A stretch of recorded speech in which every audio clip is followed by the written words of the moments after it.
Gondor's Edge is my 30 plus years experience in the financial markets. We want to come in every day. We want to be the best. Valuation drives the bus for me. It determines, do I go in at this price, wait for a better price? What if this happened or that happened? What would the valuation be? This strategy is very battle tested.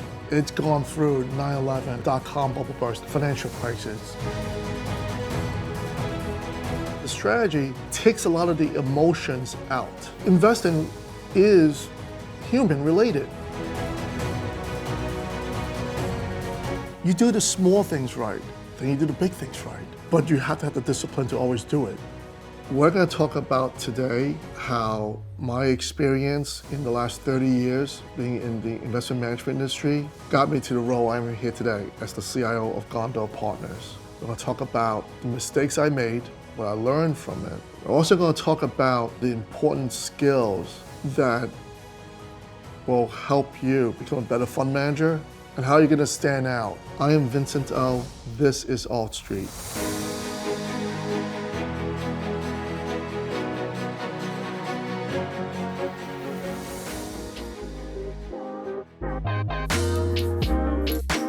I was born in Hong Kong. I came in the US when I was 2 months old. I was raised in Chinatown in New York City. Up until I was like 9 years old, we moved to Staten Island until I went to college and went back to Manhattan, the city. Luck, you want to call it. One day I went to my career office and there's an ad in there for a stockbroker trainee. And I knew nothing about stocks, zero. But the ad said $5 an hour plus free food, cold calling, basically. You know, smile and dial, so to speak. I loved it. I loved the interaction. It was really interesting because every day was different in the stock market. It was just a very big coincidence. I fell into it. Nothing prepares you for cold calling. I actually look back on it as a really great preparation for stamina. You're preparing to grind and just tough it out. There's gonna be a lot of rejection. Understand also it's not personal. I think the one good thing that prepared me was being young. I was the youngest person in the firm. I was barely 18 years old.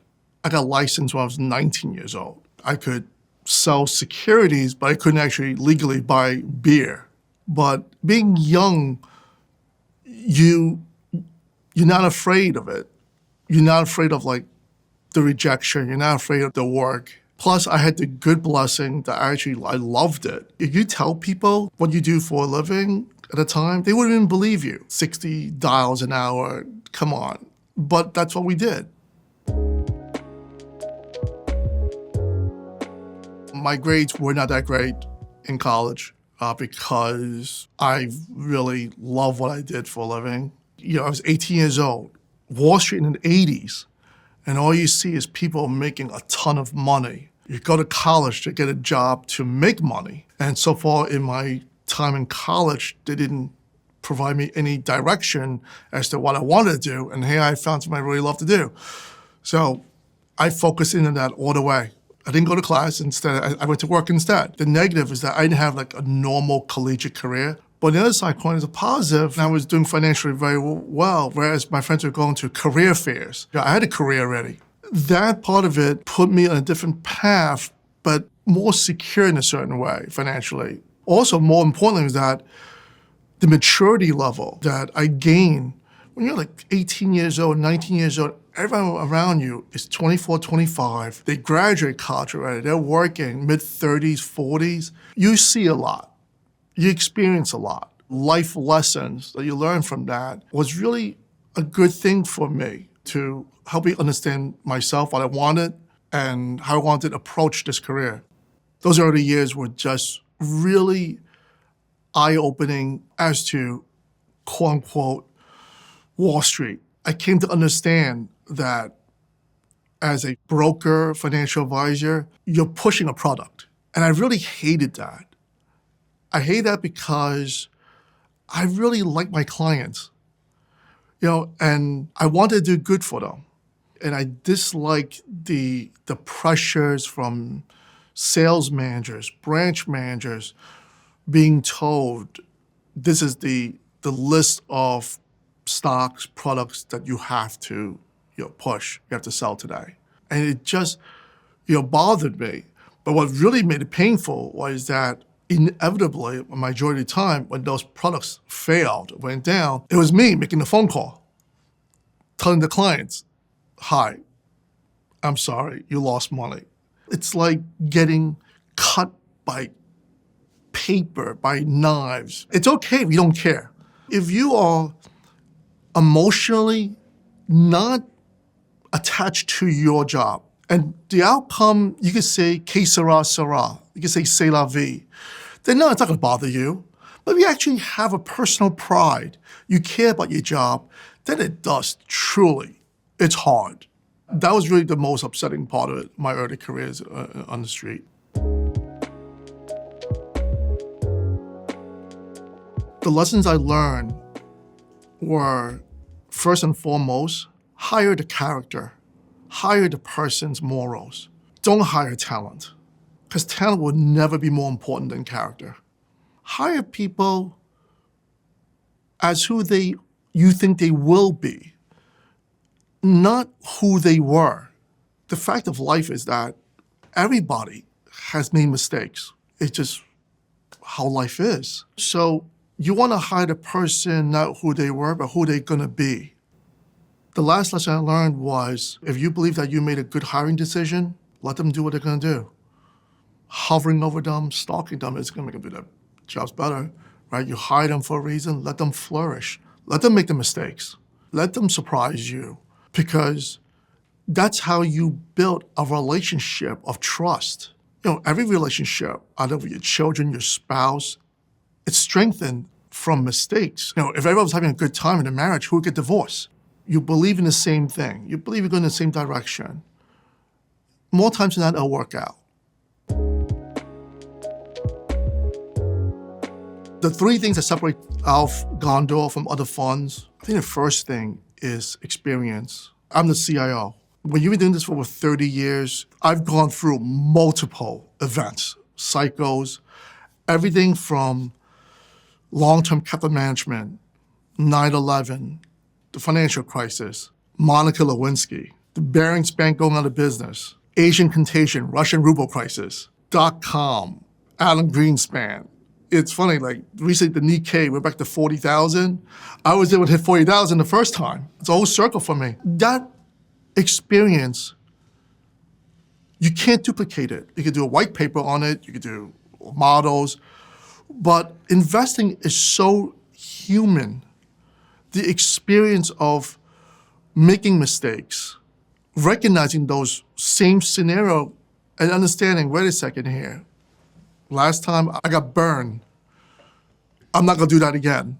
And all those lessons that you learn from past mistakes really resonate with you, really stick with me. I'm a dedicated chess player and poker. And when you talk to professional poker players, for example, they can tell you when they lose a very big hand, could have been 5 years ago, they can tell you what seat they were sitting at, who was sitting to the left, who was sitting to the right, pot size, the betting pattern, so on and so on. With me, same thing. I can tell you why I bought a stock, where I was wrong, why I was wrong, and I can also tell you where it came up again, and I'll see it again, which is why, for us, 2022 was really a year that I'm actually very proud of. 2022 is a year that the S&P fell over 20%. Global indexes were down too. We were positive that year. We were 30 percentage points better than the indices. And 2022 didn't happen because I took the smart pill. 2022 was a combination of other periods of time when there was inflation, other periods when the Fed raised interest rates. I lived through that personally. My first mortgage was 9%. I lived through that professionally, managing money for that period. So when 2022 happened everything just slowed down for me to a certain degree. That's experience. And I believe that in today's world, there's very few portfolio managers, CIOs that have 30 years or 20 years even. I mean, I think there are a lot of people who weren't even around during the '07 to '08 financial crisis. So that experience to me really is important. I think the second piece is our strategy. We focus on, we're long, short US listed equities with options overlay. And even though Gondor was founded in 2013 and we're 11 years old, this is a strategy I used since the mid-90s when I was managing money on the sell side as a financial advisor, as a broker. So this strategy is very battle-tested. It's gone through 9/11, it's gone through the dot-com bubble bursting, it's gone through the financial crisis, it's gone through several other periods of dislocation and drawdowns. And so those periods show me, where the strategy is, as is today, where the weaknesses were. And because of it, it's gone through so many different situations, I have every confidence in it. And that's actually the reason why I started Gondor. Starting a fund was scary, but the one thing that always kept me going was my faith and trust in the fact that the strategy was good. The third difference between other firms is just the way we manage the firm, our attitude at the firm. We manage the firm like a sports team. So we believe our attitude is an edge, an intangible edge, but it's still an edge. We believe that we just work really hard. It's a very intense culture, our firm. It's very intense during the market hours. But our intensity is because we're driven, we're motivated. We have, I don't want to say a chip on our shoulders, but we're constantly trying to prove ourselves. And I think it's really important because culture to me is really important, because in sports, there are a lot of teams out there that are perennial losers. It could be because they drafted wrong, they signed the wrong players, they signed the wrong manager, the general manager may not be as good, and so on, right? But I think part of the issue really is that at its core, it's not an organization that's built to win. It's a philosophy. They're not willing to do the things necessary to win. And one of the things that I remember to this day, I remember seeing a speech from Nick Saban, the former coach of University of Alabama. He said that, you can never have high performers and mediocre players on the same team. Because the high performers at some point will look back and ask you as a coach, why are these guys getting away with it, when we're working so hard? And the mediocre people are going to fail out anyway. So you always want to have a team all on the same chassis, on the same platform of high-performing people. I think the second thing he said that was really true is that you do the small things right, then you do the medium things right, then you do the big things right. But you have to have the discipline to always do it. So those are the things that really our firm does. So that's our culture. And that, again, I have to stress, that really is an edge. It's not like, doesn't show up in your Sharpe ratio. Our performance, a good chunk of that comes from how we do things and our motivation doing things. And as much as I loved being a financial advisor, managing individual portfolios for high net worth families and family offices and so on institutions, the reality was that I really believe it was time to take my strategy to the next level. And starting the fund was the next level. And that's why I switched from sell side to buy side.